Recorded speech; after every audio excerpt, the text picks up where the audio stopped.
There she is, just for kicks. 40-foot Bayliner. So 4087. Beautiful boat. Big enough to have lots of room, and small enough that with the two engines it's very easy to maneuver. You can see the hull is in excellent condition. We renew the bottom coat every year. All seawater intakes and such are in great shape.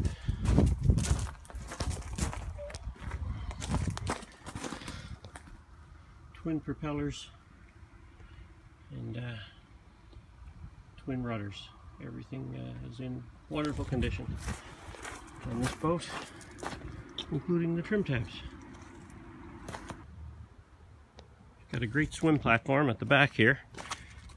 And this telescopic ladder, which goes up inside of here, is just great for getting aboard.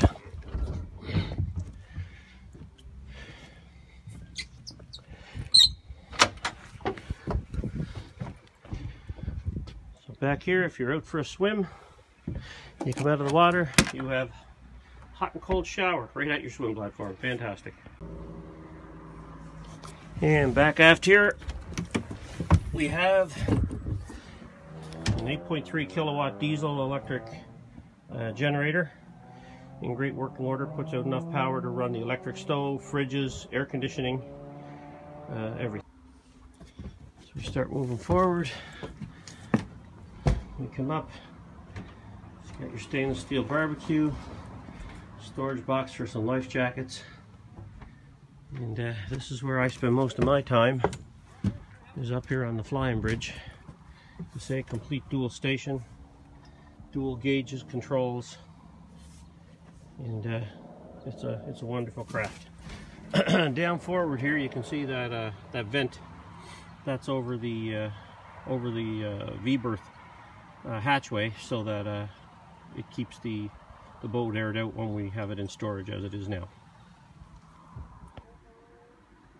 So let's go below and have a look in the main cabin.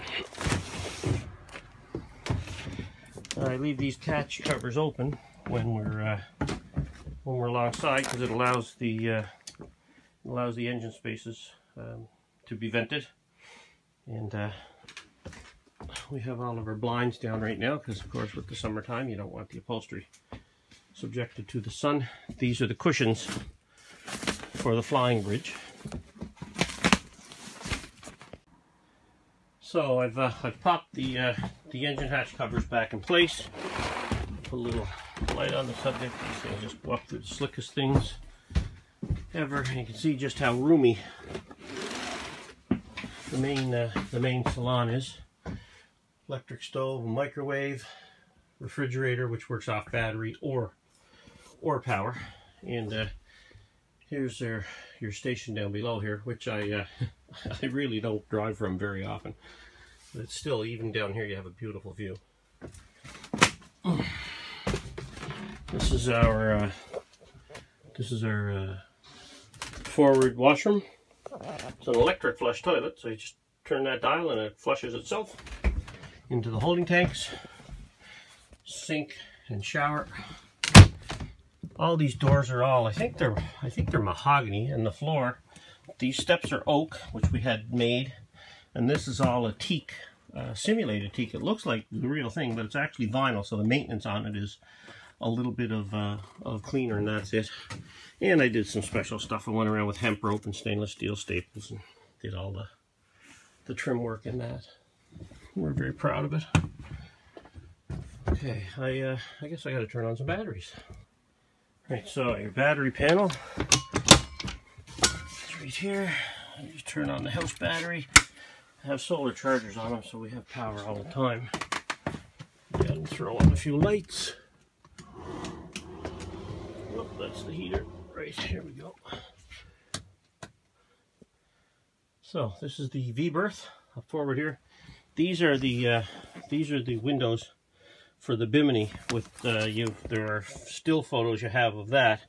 This is brand spanking new.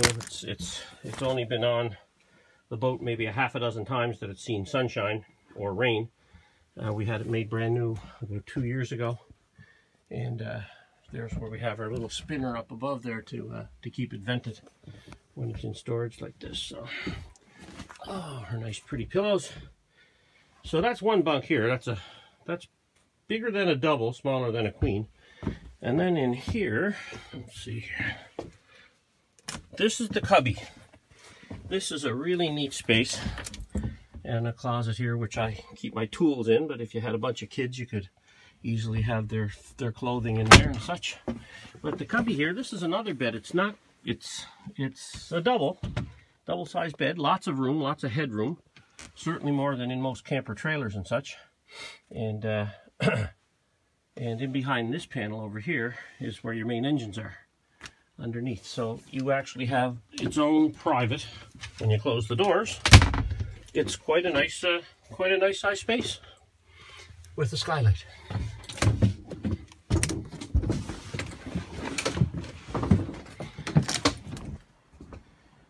Take you down to the master's cabin in the stern. And we have some closet space here. Storage in here, lots of storage.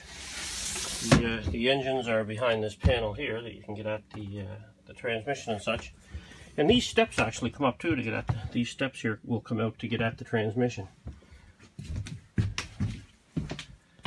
And that's a nice big window there, and it's also an emergency escape hatch.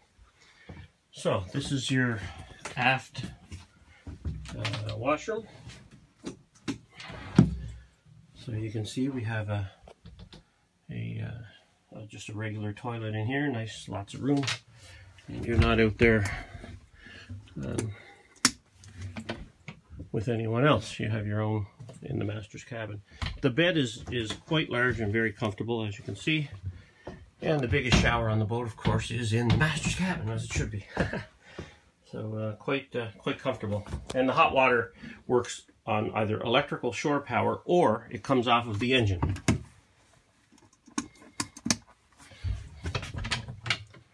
Right.